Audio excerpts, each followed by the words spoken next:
Yo, what's going on, guys? Crispy Flakes here. So the NBA is in huge talks right now to bring back the season, guys. Now, it's going to be a bit different. They are probably going to be skipping the regular season, or they might be doing like 3 or 4 games just to kind of get players into shape. But ultimately speaking, the plan is to bring it back to I guess Florida, like they're going to play in Orlando or Disney World or someplace like that. And they're going to be doing a 16 seed playoff format, so it's not going to be your traditional 1 through 8 as you would normally see. The reason that they do that anyway is just because like travel times and stuff like that. So man, I swear if they bring this back, it will definitely redeem the season, guys, because as you see on the screen in front of you, we have every single matchup, how it would go down. So we're going to talk about every single one of these, do a simulation, man, just like an old school Crispy Talk video. Kind of felt like doing one of those today. So before we get going on today's video, guys, drop a like on this video if you are excited about the NBA season coming back, guys. I expect at least 1,000 likes on this, and of course, man, if you're new to the channel, hit that subscribe button, would be greatly appreciated. So yes, I got this off of the Instagram page. I believe Hoops Nation is the name of it, and he said that this is what the playoff format would be looking like. So looking over here, you can't really call it the Western Conference. I mean, it's just a conference now, right? The first match we have is the Milwaukee Bucks against the Orlando Magic. So I will say that this would be a lot more difficult for the Bucks in the sense of Jonathan Isaac was playing, because that would have been, Giannis would have had to deal with the athleticism of Aaron Gordon. Of course, getting past Jonathan Isaac was one of the best defense players in the NBA. Of course, Vucevic is pretty solid at the center spot. But ultimately speaking, they would have ended up winning this anyway, man. It's just, Giannis will, Giannis probably not take no breaks. He's probably been going hard every single day, just waiting for the NBA season to come back. He has, a huge record on the line. I mean, the Milwaukee Bucks was on pace to literally win 70 games. So Giannis definitely isn't going to be caught sleeping out there. As opposed, for the Orlando Magic over here, I mean, my guess is that it probably would be a sweep. Markelle Fultz is cool and everything. I do believe in him. Evan Fournier, I think, is very underrated. Like I said, the losing out on Jonathan Isaac to injury really is going to suck. Brook Lopez is so great at defense that I think he's going to be able to negate kind of what somewhat Vucevic does on there on offense. So, yeah, I think it probably would be a sweep. I mean, maybe one of the players goes off like last year. I think it was DJ Augustine, and they end up getting a game. But overall, man, I think it's probably a sweep in this series. We got Miami Heat versus the OKC Thunder. This right here is what I'm talking about. Like this, we get this in the damn first round, because what I love about both of these teams right here is that a lot of people kind of slept on both of them, man. A lot of people thought, like Jimmy Butler, for example, wasn't going to be able to go out here and lead the Miami Heat, and they are one of the most grit and grind top teams in the Eastern Conference, especially with like Chris Dunn, Duncan Robinson, Tyler Hero, them really coming up as players. But also we get to see Andre Iguodala, who has obviously great playoff experience with the Warriors, actually get utilized, because I was thinking like his contract is 2 years, I think $15 million per season. Like they definitely got him for this season. Like next year, I think we are going to start really seeing Iguodala's age. But I think getting him back, he's going to be nice and good to go, because he hasn't really played at all, has he? I don't know if he actually, did he have a chance to actually play any games? I don't actually remember, man. It's been freaking 17 months since we've actually got to watch basketball. But then on the other side of things, you do have the OKC Thunder. Chris Paul, All-Star this weekend, or All-Star this season. I mean, not weekend. Well, technically he is an All-Star this weekend, but yeah, season overall. Shai Gilgeous-Alexander right here, man. A guy that was traded from the Clippers that definitely made that trade even better for the OKC Thunder. Really, once again, a team that nobody expected to even be here, right? And yeah, they get to compete against the Miami Heat. And honestly speaking, I could see this one going to 7 games. Both these teams are really good for a lot of different reasons. I would see this being probably a 7-game series. As far as who wins it, it's difficult to say, man. I mean, you got Bam out there, Jimmy Butler, Chris Paul, Shea. It's like so many, Danilo Gallinari. You got the scoring on both teams.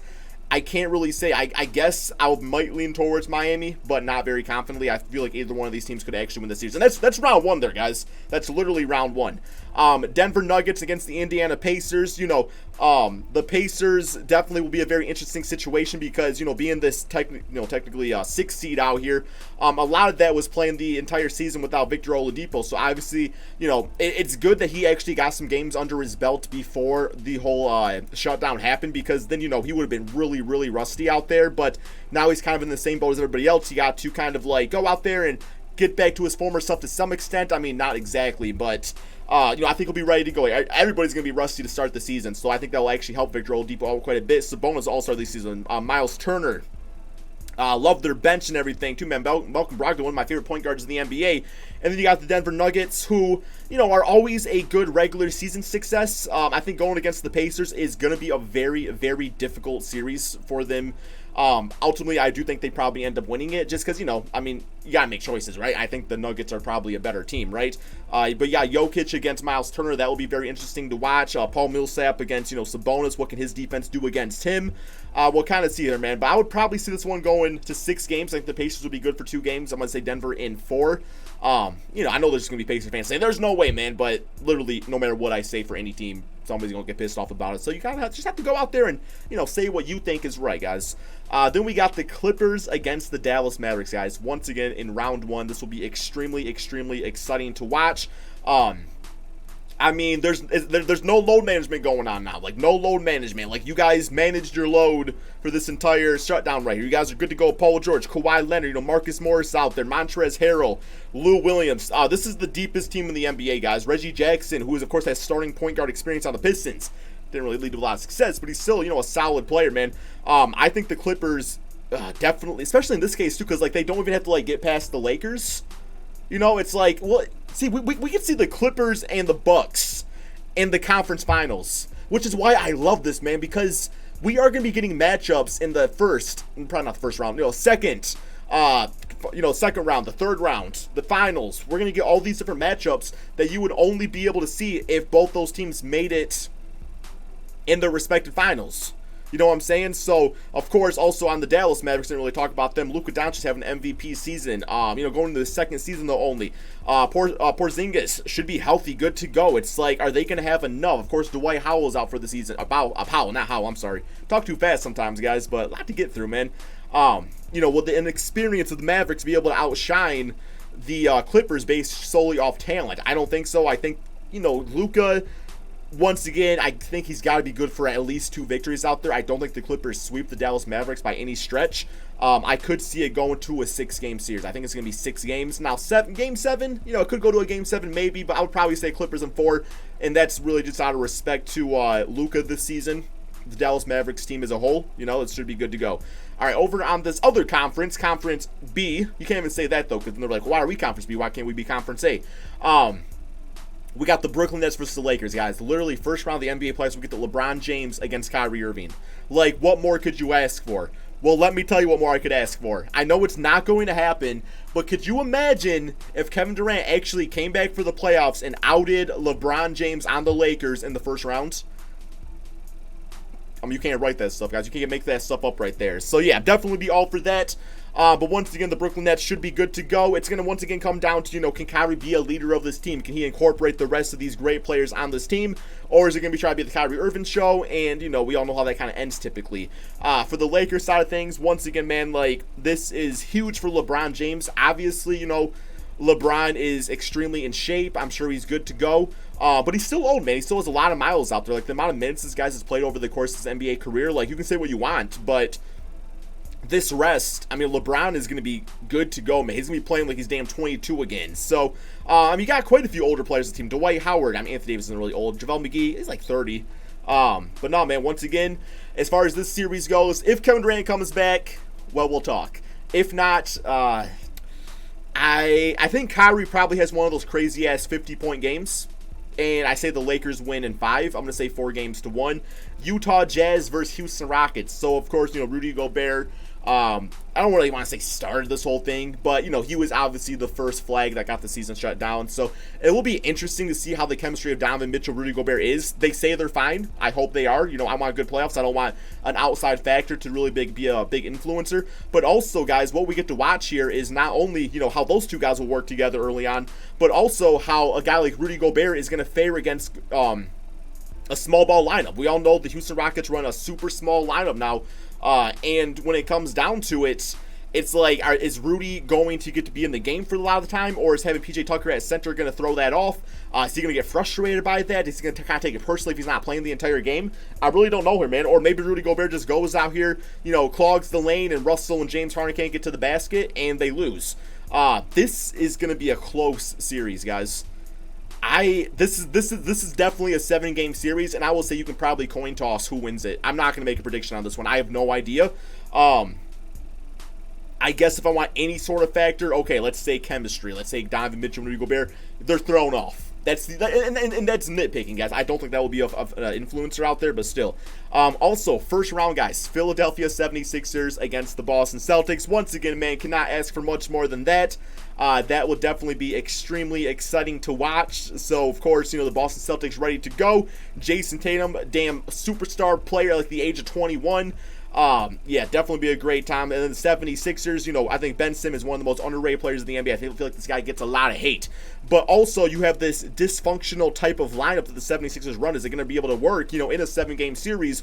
Or is Brad Stevens, the mastermind coach he is, going to be able to kind of figure this team out and kind of exploit it? Because, even the Celtics, they don't really run a traditional type of lineup either, with Gordon and Jason Tatum and then Tice, who is kind of a more undersized center. Not that that's a big deal because, of course, he plays like he's 7 feet tall. But regardless, man, it should be interesting to see how these teams operate. And then finally, we got the Toronto Raptors against the Memphis Grizzlies. Memphis Grizzlies are a great story. Ja Morant, should be Rookie of the Year. I love Zion. If he played the entire season, talk to me about that. But based off of the season we got, Ja Morant to me is Rookie of the Year. I don't think it's nearly enough to get past the Toronto Raptors, who are actually extremely swept on. They have like a 16-game winning streak this season. Once again, another team that this rest is going to do them some well, just because, going the distance last year with some of these older players, such as maybe like a Marc Gasol, he's going to have fresh legs and ready to go. So I think the depth of the Toronto Raptors, I probably think it's going to be a sweep here, guys. I don't want to say that because I love Ja Morant's game, Jaren Jackson, but I think the Toronto Raptors are extremely slept on. And they probably sweep the Memphis Grizzlies just based off of experience and depth of their squad. So we are going to go ahead and simulate this first round. I hope it lets me do by round, guys. There we go. Yeah, simulate round. See who makes it. It is 2K, so take that with a grain of salt. And the Boston Celtics have been eliminated, guys. They've been eliminated. Memphis Grizzlies gone in about 5 games. Clippers gone. Wow. Okay. It's 2K. And I'm not saying Dallas cannot get past the Clippers. Like, Luka's that type of player, guys. Denver Nuggets are gone. Nets are gone. Magic. Okay. Let's go through this a little bit slowly here. So, the Milwaukee Bucks managed to get the Magic 4 games to 2. I predicted a sweep. I think I said maybe 1 game. 7-game series over here. That's what I predicted with the OKC Thunder moving on. No issues with that. The Pacers actually got past the Denver Nuggets, which totally is not like out of the realm of possibility. If Oladipo is really playing like his all-star, former all-star self, then, yeah, the Pacers are always slept on. Very surprised, 4 games to 1 for Dallas over the Clippers right here, man. I was not expecting that whatsoever. And then we got 4-2 over the Brooklyn Nets. So I did take Kevin Durant out of the lineup because, injuries and stuff like that. So I tried my best, like, remembering injuries and all that. But I think we got it for the most part. But, yeah. Then we got a 7-game series like I predicted with the Utah Jazz moving on. No complaints there. So what I said, Philly in 5, though. I don't know about that, man. Like, I like Philly. But I also like the Celtics. I think that's probably, once again, a 7-game series. And the Toronto, okay, Ja was good for 1 game. No big issues with that. So now we got Milwaukee, OKC. As far as this goes, I could see it maybe being a 6-game series. Maybe. I don't know, man. I guess I like OKC a lot. Or Giannis just goes off and just sweeps them. I'm going to say actually 5. I'm going to say Giannis gets it, 4 games to 1. No idea for down here. Both these teams obviously upset their playoff rival, so maybe it's a 7-game series. Lakers against Utah, I can see that being a 6-game series. And Toronto, Philly, maybe Philly gets some revenge. Kawhi Leonard this time around, but I don't know about that one, guys. I'm going to say Toronto in 7. Sorry, Philly. I'm sorry, man. I know I'm sleeping on you guys like crazy. Simulate round, see who moves on, guys. The Jazz are gone. Pacers are gone. Raptors are gone. And the Bucks are ousted by the OKC Thunder. So, we are looking at OKC, Dallas in the conference finals. Gotta love 2K. And then we are looking at the Lakers and Philly in the conference finals. Sign me up. To me, that's like the NBA finals. Now, if we get a Luka versus LeBron in the finals here, that would be pretty damn exciting to watch. Just like, new school against old school, simulate rounds. OKC is gone, and so are the 76ers. So, yes, we have Luka and the Dallas Mavericks against LeBron James and the Lakers. And, despite the seeding, guys, I do think that's something important to note is that we don't know how players are going to come back. there could be superstars, all-stars, role players that are just freaking fat as hell now, man, just like not going out to trying their best and really keeping themselves prepared. Like, we could get kind of an unorthodox type of series out there, man. So here we go, Lakers versus Mavericks, simulate round right here, and the Lakers swept them 4-0. LeBron James getting his next championship ring, guys. Now keep in mind, this is all just speculation, okay? Like, I'm all for the 16 playoff series, the 16 seed thing. As far as the seeding goes, I'm pretty sure this is accurate. You know, home court and all that stuff might be different, but yeah, man, I guess it's not really home court if they're all playing at the same place. So we'll see how that all goes. But anyway, hope you guys did all enjoy this video. Give me your thoughts. Give me your predictions about all this. Do you want to see the NBA season come back, or do you think it's better off just kind of like, you know, preparing for next year? Thank you all so much for watching, and peace out. Also, go check out my second channel, Extra Crispy. All right, we're out, man.